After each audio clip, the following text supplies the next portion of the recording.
This is Wizard Grandpa's Stories.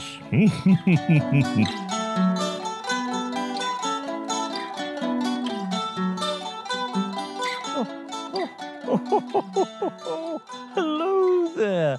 How nice to see you.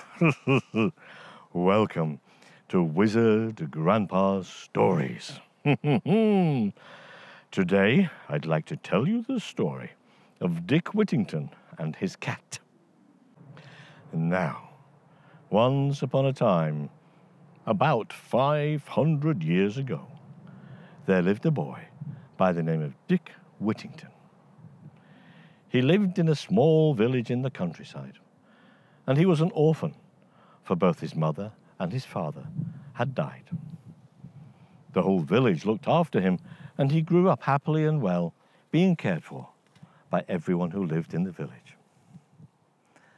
And as he became older, he began to long for adventure. And one day, a cart of straw was being driven through the village. And Dick spoke to the driver. "Where are you going, driver?" "I'm going to London, lad. I'm taking all this straw to the big city." "Oh, can I come with you?" No, lad. What about your mother and father?" "I don't have a mother and father. I just live here in the village and everyone looks after me. But I'd love to go to London and see the big city." "Well," said the driver of the cart, "I can take you there. And while we're in London, I will look after you and then bring you back here afterwards. How is that?" "Oh, yes," said Dick. "That sounds wonderful." And so it was arranged. Dick jumped onto the cart, and he and the cart driver rode all the way to London. It took a few days. And as they arrived in the great big city, Dick looked around him and was amazed to see the tall buildings and the churches and the castles and the towers. But there was one thing he had heard about London that particularly interested him. He had heard it said that the streets of London are paved with gold. Now, back in his own village, Dick had seen maybe 1 or 2 gold coins in the course of his life, so he had an idea what gold looked like. But he would love to see a street paved with gold, because if he did, maybe he could chip a little bit off and take it back home with him to his village. Well, the cart arrived, and the cart driver and Dick were going to stay in an inn. But Dick was so fascinated by the idea of the streets being paved with gold that he wandered off. He went down this street and that street, and that street and this street, until he was completely lost. He couldn't remember the inn where he was staying, neither could he remember how to get back there. He wandered around the great big city, looking for somewhere to rest, until he collapsed exhausted in a doorway. He was just falling asleep when the doorway opened, and a voice said, "What are you doing here?" "Oh, please have mercy. I'm lost.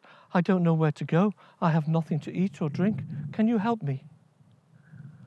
And a voice said, "No, certainly not. Be off with you." And then another voice was heard from within the kitchen. "What is it?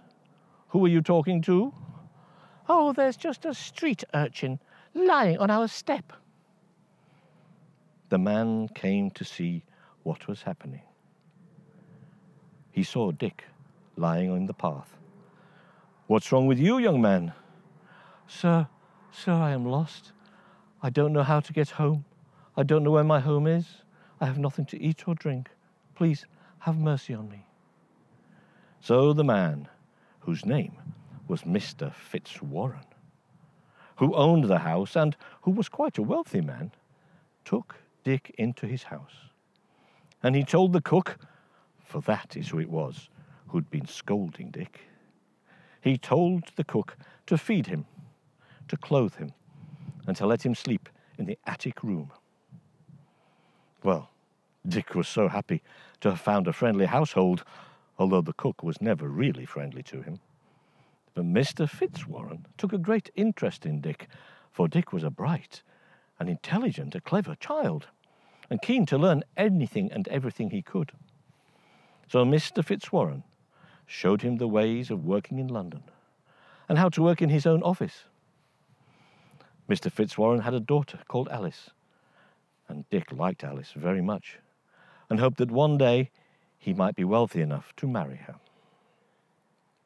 Now Dick, as I said, lived in the top room, the attic room of the tall house, and there he was plagued by mice and rats. At night, when he went to sleep, they would scamper out of their holes and run across his bed, keeping him awake. He would try and swat them and hit them, but never could he catch them.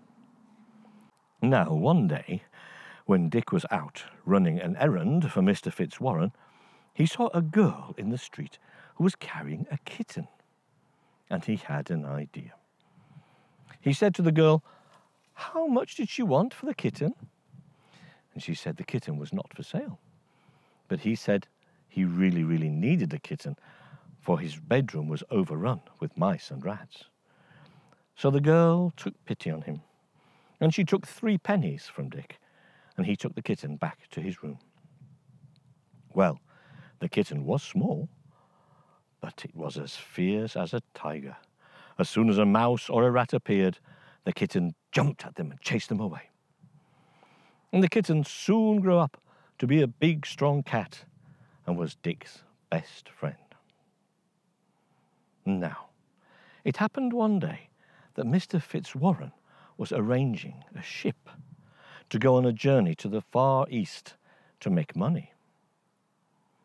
The idea was that he would send lots and lots of goods to be sold in the far distant countries.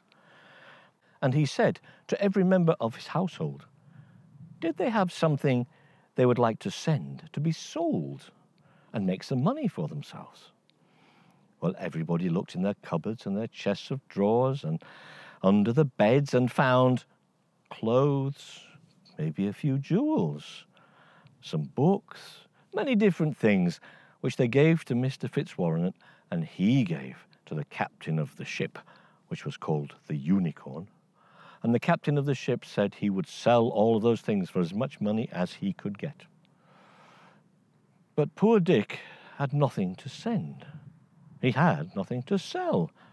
And then Alice said to Dick, "Why don't you send your cat, your dear puss?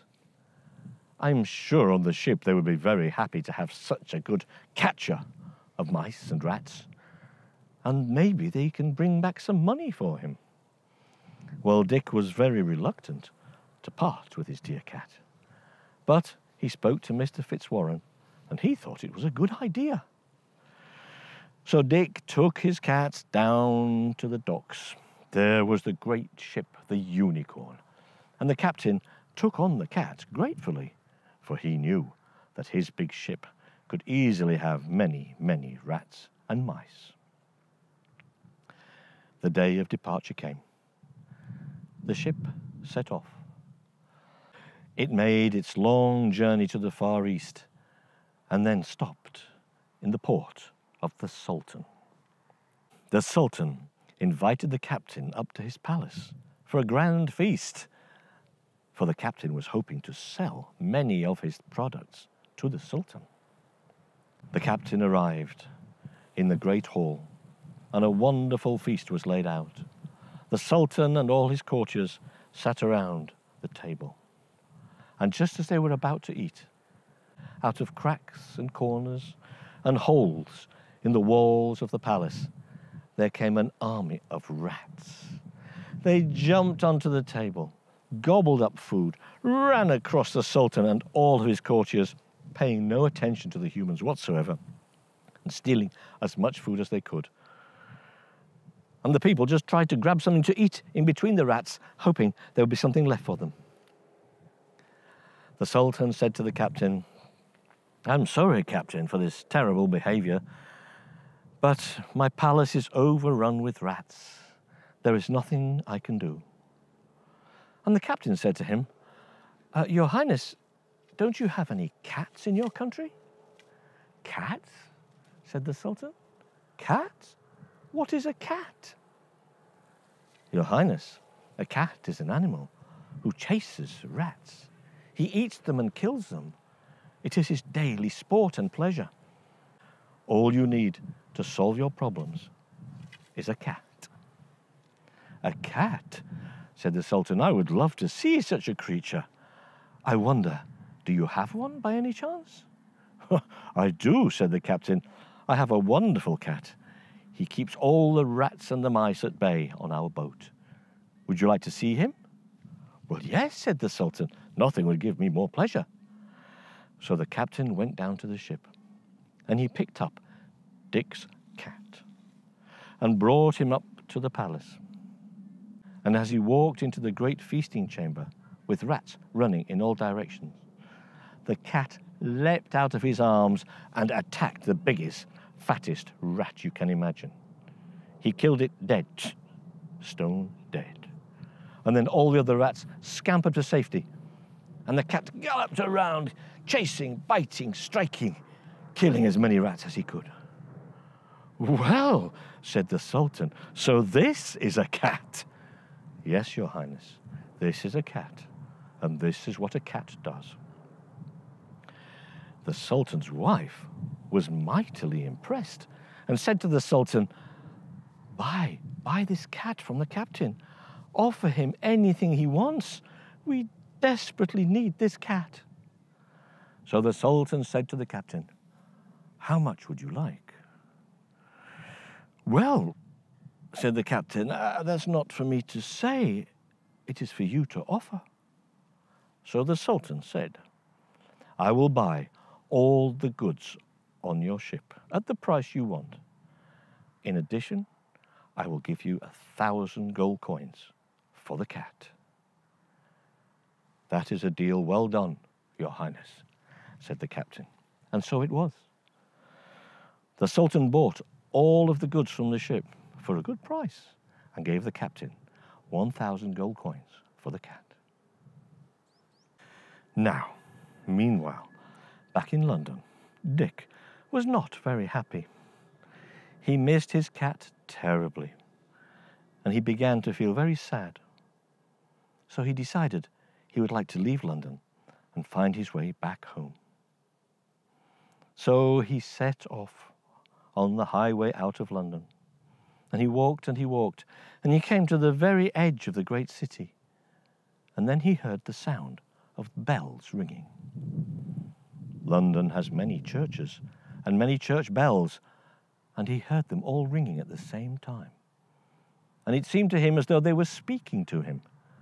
And what he heard was this: Turn again, Dick Whittington, 3 times, Mayor of London.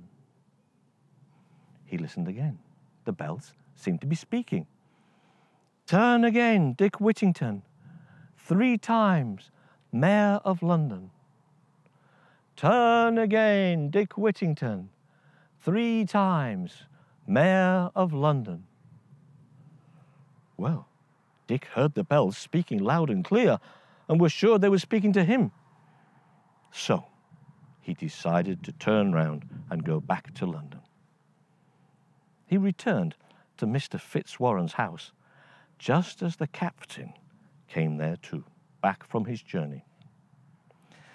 And the captain told Mr. Fitzwarren and Dick the story of his journey and how he had sold all of his goods for a good price, but he had sold Dick's cat for 1,000 gold coins. Ho, ho, ho! This meant Dick was a rich man, a very rich man indeed. And Mr. Fitzwarren taught him how to look after his money. And he became even richer and bought himself a fine house, and he married Alice, and he went on to become the Mayor of London. And people loved him so much, he was the Mayor of London for 3 times. So just remember, when you hear the bells talking to you, you must listen to their message. And this is the story of Dick Whittington and his cat. I hope you liked the story, and I hope you'll come back soon for another one. And don't forget to like, subscribe, and share. And bring all your friends when you come back to Wizard Grandpa's Stories. Bye-bye. Bye-bye. Bye-bye.